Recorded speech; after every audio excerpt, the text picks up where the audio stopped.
নমস্কার, আমি এমিলি সরকার। আজ 25শে বৈশাখ। আজ কবিগুরু রবীন্দ্রনাথ ঠাকুরের 163তম জন্মবার্ষিকী। সকলকে রবীন্দ্র জয়ন্তী শুভেচ্ছা রইল। কবিগুরুকে প্রণাম জানিয়ে আজ আমার নিবেদন ওরে বকুল পারুল।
আকাশ নিবিড় করে তোরা দাঁড়াস নিবিড় করে, আমি চাইনে চাইনে চাইনে এমন গন্ধ রঙের বিপুল আয়োজন।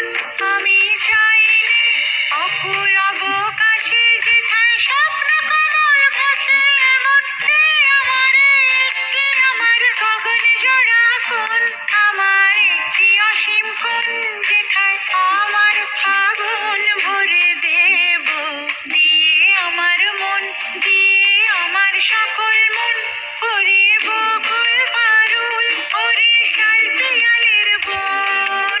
কোনখানে আজ পাই আমার মনের মতন ঠাই যেথায় আমার ফাগুন ভরে দেব দিয়ে আমার মন দিয়ে আমার সকল মন।